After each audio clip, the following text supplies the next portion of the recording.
नमस्कार दोस्तों, स्वागत है आपका अपने यूट्यूब चैनल पे। और आज हम बात करते हैं यूपी टेट के पेपर में बाल विकास और शिक्षा शास्त्र की। तो इसमें हम क्या करेंगे, शिक्षा शास्त्र में करीब 30 क्वेश्चन होगा जिनको हम एक फास्ट रिवीजन करेंगे। और ये फर्स्ट पार्ट है। अगर इस पार्ट को अच्छा सपोर्ट मिला दोस्तों तो आपको बहुत सारे पार्ट मिलने वाले हैं और पूरा फुल तैयारी होगी हमारी यूपी टेट की।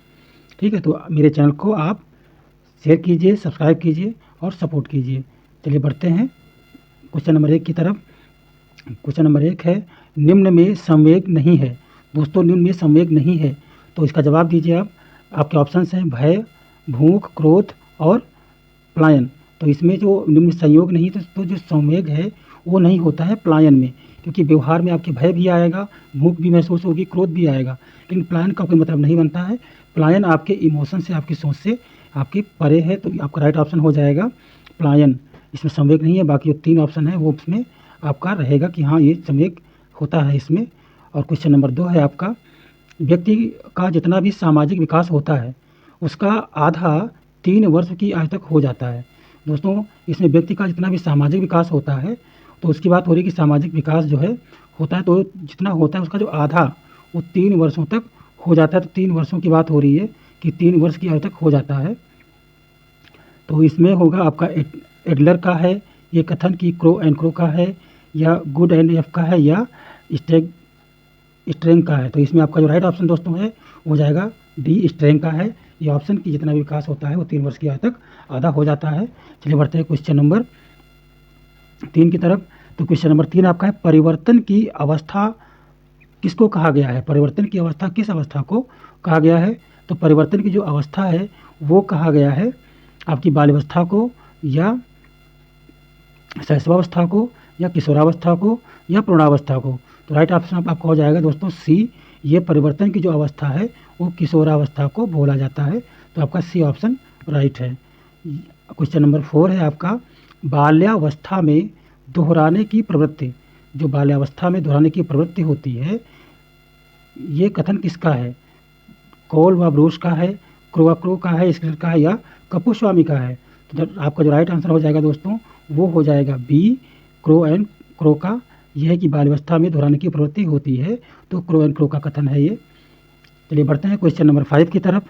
मानसिक संतुलन की क्षमता उदाहरण किस चीज़ का है। तो जो मानसिक संतुलन है, जो इसकी क्षमता है वो उदाहरण है आपका मानसिक महत्व का, या शैक्षिक महत्व का, नैतिक महत्व का, या सामाजिक महत्व का। तो राइट ऑप्शन आपका हो जाता है ए, मानसिक महत्व का हो जाता है। जो ये मानसिक संतुलन की क्षमता है वो आपका राइट आंसर आएगा मानसिक महत्व। क्वेश्चन नंबर 6 है, मानसिक व संवेगात्मक संतुलन खोने वाले बालक की चिकित्सा की जाती है। तो इसमें दोस्तों आपका राइट ऑप्शन क्या होगा, देखिए, शिक्षा से, सुझाव से, खेल से, या संवेग से। तो यहाँ पे आपका जो राइट ऑप्शन हो जाएगा सी, मानसिक व संवेगात्मक संतुलन खोने वाले जो बालक की चिकित्सा है वो खेल से सही होती है, ना कि शिक्षा, सुझाव और संवेग से। तो ये हो गया आपका क्वेश्चन नंबर 6। क्वेश्चन नंबर 7 है, फ्रायड ने सबसे अधिक बल किस मूल प्रवृत्ति पर दिया है। तो सबसे जो मूल प्रवृत्ति है वो किस पे दिया है। 4 ऑप्शन है यहाँ पे, काम प्रवृत्ति, संरचना प्रवृत्ति, संचय प्रवृत्ति और समूह प्रवृत्ति। दोस्तों इसका आंसर दीजिए। इसमें राइट आंसर आपका हो जाएगा ए। ये आपका राइट आंसर है काम प्रवृत्ति। फ्रायड ने सबसे अधिक बल दिया है मूल प्रवृत्ति जो है काम प्रवृत्ति पे। और क्वेश्चन नंबर आपका 8 है, खेलों के माध्यम से बालक अपने संवेगों पर नियंत्रण रखना सीख लेता है। यहाँ पे दोस्तों शोक लिखा है, सीख लेता है हो जाएगा यहाँ पे। और ये कथन किसका है, तो ये आपके 4 ऑप्शन है, मानसिक विकास, संवेगात्मक विकास, शारीरिक विकास और उपरोक्त सब। तो इसमें सारे सही हैं और सभी जो है खेलों के माध्यम से बालक अपने संवेगों पर नियंत्रण रखना ये सीख लेता है, ये सभी के द्वारा, चाहे मानसिक विकास हो या संवेगात्मक विकास हो या शारीरिक विकास हो। ठीक, क्वेश्चन नंबर 9 है, वह कारक जो व्यक्ति का कार्य करने के लिए उत्साह बढ़ाता या घटाता है उसे कहते हैं। तो दोस्तों यहाँ पे ऐसे कारक का नाम पूछा जा रहा है जो व्यक्ति का कार्य करने का जो उत्साह है उसको घटाए बढ़ाए। तो यहाँ पे आपके 4 ऑप्शन दिए गए हैं, जिसमें से अधिगम है, साधारणा है और अभिप्रेरणा है और सभी हैं। तो इसका आपका जो राइट आंसर है वह जाएगा सी। सी है अभिप्रेरणा। अभिप्रेरणा ही, जो अभिप्रेरणा को क्या बोलते हैं इंग्लिश में, इंस्पिरेशन बोलते हैं, मोटिवेशन बोलते हैं। तो इससे क्या होता है कि आदमी जो कार्य करने की क्षमता है, जो उत्साह है वो घटता या बढ़ता है। क्वेश्चन नंबर 10 है स्वधारणा अभिप्रेरक है। तो इसमें आपके 4 ऑप्शन दोस्तों दिए हुए हैं, सामाजिक, व्यक्तिगत, बाह्य, चेतना, आंतरिक धारणा। तो आपका राइट ऑप्शन यहाँ पे हो जाएगा दोस्तों डी, जो स्वधारणा अभिप्रेरक है वो है चेतना पूर्ण आंतरिक धारणा।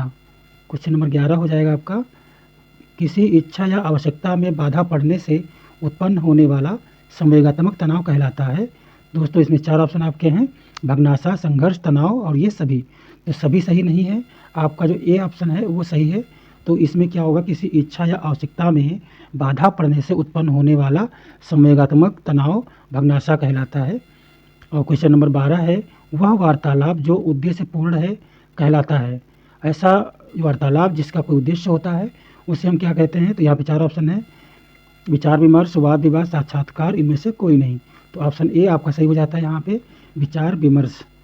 वह वार्तालाप जो उद्देश्यपूर्ण है उसे हम विचार विमर्श कहते हैं। क्वेश्चन नंबर 13 है, अनुकरण दूसरे व्यक्ति के बाह्य व्यवहार की नकल है। ये कथन किसका है। तो ये कथन में 4 ऑप्शन है, ड्रमविल का, रेमबर्न का और रॉस का और मैडुगल का। तो यहाँ पे जो आपका राइट ऑप्शन है वो हो जाएगा बी, आपका जो बी ऑप्शन है वो सही है, रेबर्न का। तो अनुकरण दूसरे व्यक्ति के बाह्य व्यवहार की नकल है। ठीक है दोस्तों, तो बढ़ते हैं क्वेश्चन नंबर 14 की तरफ। ये है, वातावरण वह बाहरी शक्ति है जो हमें प्रभावित करती है। ये कथन दोस्तों किसका है, वातावरण की जो बाहरी शक्ति मानते हैं जो हमें प्रभावित करती है। उसके 4 ऑप्शन है आपके, वुडवर्थ का, रास का, जिसबर्ट का और एनास्टासी का। तो यहाँ पे आपका राइट आंसर हो जाएगा बी, रास का। ठीक है, तो क्वेश्चन नंबर 15 है, तत्परता का नियम। दोस्तों तत्परता का जो नियम है उसका क्या अभिप्राय है। यहाँ पे आपके 4 ऑप्शन हो जाते हैं, कार्यों को सीखने के लिए हम तैयार रहते हैं और कार्य सीख लेते हैं। पाठ पढ़ाने से पूर्व शिक्षक को बालक की रुचि तथा उत्सुकता पर ध्यान देता है। ये भी सही है। प्रश्न करते समय यह ध्यान रखा जाए कि प्रश्न उसी बालक से पूछे जाएं जो उत्तर देने के लिए तत्पर हो। ये होता है तत्परता का नियम। यहाँ पे दोस्तों आपके सारे सही है। ठीक है, तो यहाँ पे आपका डी ऑप्शन हो जाएगा, उपरोक्त सभी। क्वेश्चन नंबर 16 है, कक्षा में समूह इस प्रकार संगठित हो सकते हैं कि सीखने में या तो सहायता दे सकते हैं या रुकावट डाल सकते हैं। ये परिभाषा किसकी है। तो ये जो ग्रुप बनाते हैं, हम समूह बनाते हैं क्लास में, तो या तो वो सीखने में मदद करेंगे या रुकावट डालेंगे। तो यहाँ पे आपके 4 ऑप्शन है, जेनिंग्स ने, ट्रायोन ने, मोर्नो ने और इन सभी ने। तो यहाँ पे आपके 7 डी ऑप्शन सही है। तो हो जाएगा सभी ने, जेनिंग भी है, ट्रायोन है, मोर्नो, सभी की कंबाइंड ये डेफिनेशन है। क्वेश्चन नंबर 18 है, बाल अपराधी व बालक है जिसका व्यवहार पूर्ण रूप से सामाजिक मान्यता से विचलित हो जाए तथा जिसे समाज विरोधी कहा जा सके। ये कथन किसका है दोस्तों। तो हम इसमें 4 ऑप्शन है आपके, क्रो एंड क्रो, वुडवर्थ, गुटका और किसी का नहीं। तो इसमें आपका जो ऑप्शन है सी इज राइट, गुटका। अपराधी वह बालक है जिसका व्यवहार पूर्ण रूप से सामाजिक मान्यता से विचलित हो जाता है, जिसे समाज विरोधी कहा जा सके। तो ये गुड ने कहा था। नंबर 19 है, विचित्र व विशिष्ट शब्द जैसे व्यक्तियों के विषय में प्रयुक्त होता है जो सामान्य व्यक्ति के शील गुणों से भिन्न सोल गुणों से संबंधित होते हैं। ये कथन किसका है दोस्तों, क्रो एंड क्रो का है, अल्बर्ट का है, जेम्स का है, फ्रायड का है। तो ये है A option right, crow and crow का है ये। ठीक है, तो बढ़ते हैं क्वेश्चन नंबर 20 की तरफ। मनस्तापी स्नायविक न्यूरोटिक बालकों की विशेषता नहीं है। जो न्यूरोटिक है वो बालकों की विशेषता नहीं है। तो इसके लिए 4 ऑप्शन आपके हैं, अमूर्त चिंतन या अभाव, अवधान व रुचि की व्यापकता, मौलिकता व संयोजन का अभाव, सीखने की धीमी गति। तो आपका ऑप्शन हो जाएगा बी राइट, कि इसमें क्या होगा कि जो मनस्तापी स्नायुविक बालकों की जो विशेषता है इसमें से नहीं होगा कौन सा, अवधान व रुचि की व्यापकता, बाकी सारे होंगे।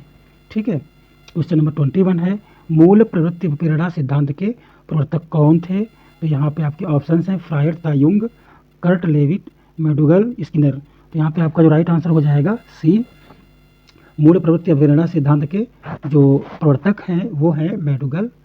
ये आपका सी सही हो जाएगा। क्वेश्चन नंबर 22 है, छात्रों को अभिप्रेरणा प्रदान करने हेतु उत्तम उपाय क्या है। नवाचारों का उपयोग, अच्छा भाषण देना, अभिभावकों से शिकायत करना और सभी। तो यहाँ पे आपका ऑप्शन हो जाएगा ए, नवाचारों का प्रयोग करना। इसमें क्या होगा कि नई नई चीज़ों का इस्तेमाल होगा ताकि जो लोग छात्र हैं वो ज़्यादा मोटिवेट हों। क्वेश्चन नंबर 23 है, अवधान क्या होता है।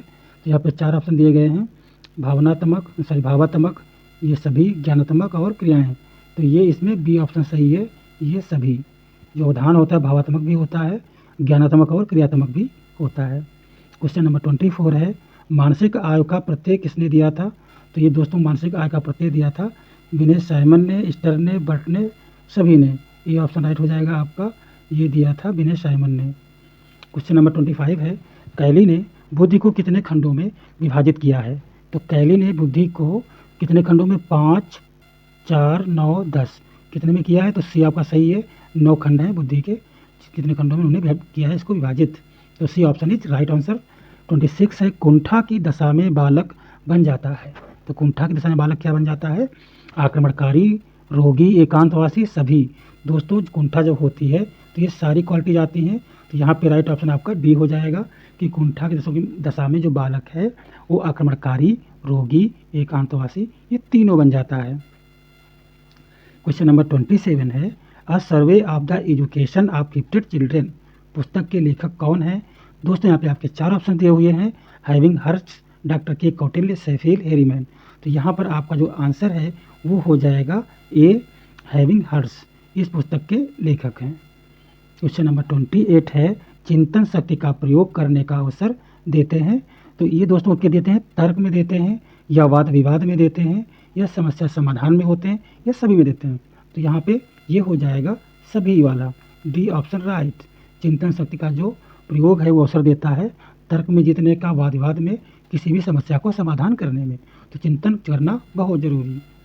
29 है, जब कोई व्यक्ति अपने लक्ष्य की पूर्ति में उत्पन्न विभिन्न बाधाओं को किसी कारणवश दूर नहीं कर पाता तो उसे क्या करना चाहिए? अपने उद्देश्य में परिवर्तन करना चाहिए, विश्लेषण एवं निर्णय पर विचार करना चाहिए, किसी अन्य मार्ग या हल को खोजना चाहिए, उपरोक्त में से कोई नहीं। दोस्तों यहाँ पे आपका राइट आंसर हो जाएगा सी, किसी अन्य मार्ग या हल को खोजना चाहिए। जब कोई व्यक्ति अपने लक्ष्यों की पूर्ति में उत्पन्न विभिन्न बाधाओं को किसी कारणवश दूर नहीं कर पाता है तो उसे अन्य मार्ग या हल को खोजना चाहिए। क्वेश्चन नंबर 30 है आपका लास्ट। तो ये है, जब व्यक्ति निराशा द्वारा उत्पन्न चिंता के कारण व्यवहार में प्रारंभिक अथवा आदिम रूपों में वापस चला जाता है तब क्या होता है? तादम्य देखने को मिलता है, प्रतिगमन की मुक्ति देखने में आती है, पृथक्करण देखने को मिलता है, या इसमें से कोई नहीं। तो इसमें आपका जो राइट आंसर है वो हो जाएगा बी। जब व्यक्ति निराशा द्वारा उत्पन्न चिंता के कारण व्यवहार में प्रारंभिक अथवा आदिम रूपों में वापस चला जाता है तो हम क्या बोलते हैं? प्रतिगमन की मुक्ति देखने में आती है। ये है आपका लास्ट।